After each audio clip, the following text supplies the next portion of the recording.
It is a pleasure now to welcome Adirondack Experience Library Director Ivy Gocker. It's great to see you. Welcome. We appreciate you being here. Thanks for having me. The Adirondack Experience, the museum on Blue Mountain Lake, is commemorating the 50th anniversary of the founding of the APA with a year-long initiative, APA at 50. Tell us a little bit about that. A few years ago, we were looking ahead on our calendars and realizing that the 50th anniversary of the APA was coming up and that we wanted to do something to commemorate it, to look back on what's happened over the past 50 years. It seemed like a good point to have enough sort of historical distance so that we could take a step back and look, what has happened over these 5 decades, and how can we sort of take stock of what's come so far and look ahead to what might be coming. So we started having those conversations a couple years ago to plan for everything that was going to happen this year, which included Brad Edmondson, the journalist and writer, from the very start, because he was also doing a lot of preparatory work to kind of take this look at the APA's history. When he originally started doing those interviews, the museum was involved in the genesis of that project, which was in the early 2000s. And of course, a lot of time has passed since then. So this was kind of a moment to pick that up again and look at what Brad still needed to do, what he needed to collect to sort of flesh out his story. But it also gave us the chance to look at the historical collections we had in the museum already and how those, in tandem with the interviews that Brad was doing, could be combined to give a really full picture of what happened, how the APA came to be, and all of the conflict that was sort of going on in its early years. So it was, what Brad brought to us was a lot of new content, which we will be adding to our collections now that this documentary project is completed. But it paired really nicely with a lot of the records we had from the APA itself and from the Temporary Study Commission.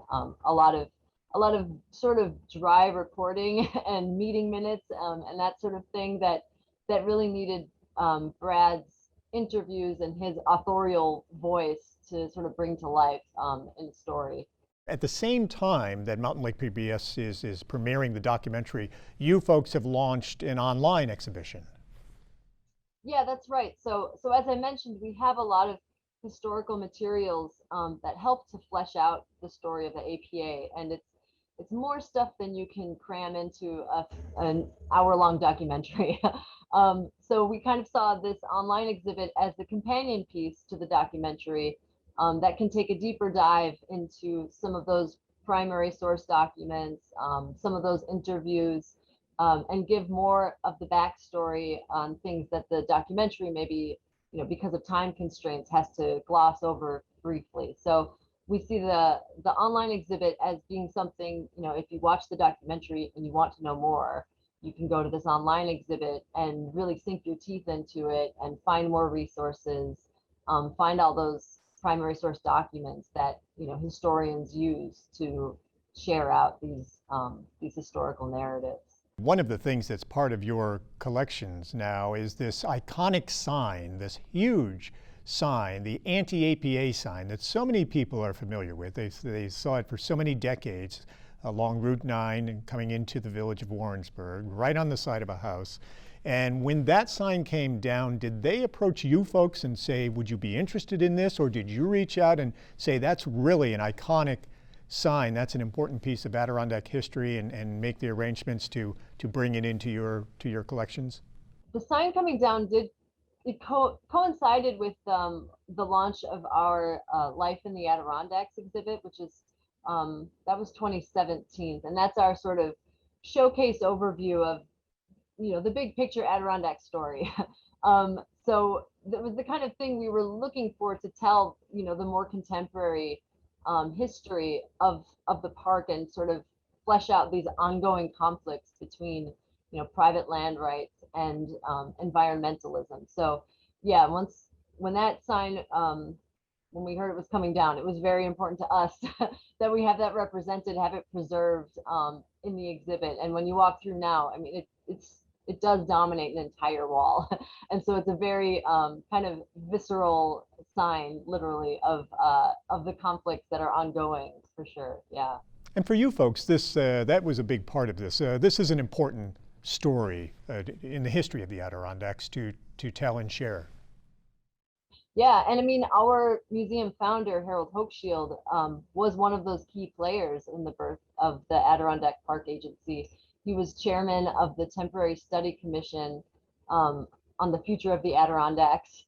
And so, it's part of, it's kind of intertwined with our own institutional history, just that the man who founded this museum was also instrumental in building, the agency that is the Adirondack Park Agency that governs so much of the use of land in the park. So it was important to us to be contributing to sort of that legacy of how that story is told, and how that time period is remembered. And as you mentioned, it's hard for the documentary. It's an hour long, but it's hard really to delve into so much of the story. It talks about the key players and what went on behind the scenes in the creation of the APA.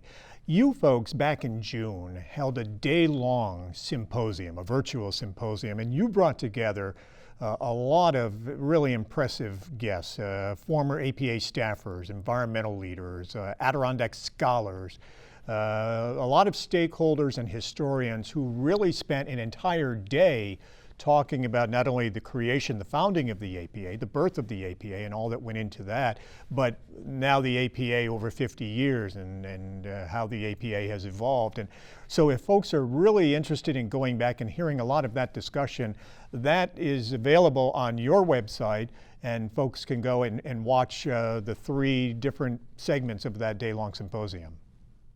Yeah, that's right. So we've all of these various activities, the documentary, the online exhibit, and the symposium fall under the umbrella of APA at 50. And so you can go to our website, and there's a section devoted to this, year-long look at the Adirondack Park Agency. All the symposium videos are there, and then the online exhibit will be launching this week. That's also linked from there. But yeah, if people really want to, thoroughly go over this story and look at what's sort of forecast for the future, there's really a lot to dig into. It will be fascinating for many people to explore and discover. Ivy, thank you very much. Now, you are going to be part of our panel discussion after the virtual screening on Wednesday, October 20th.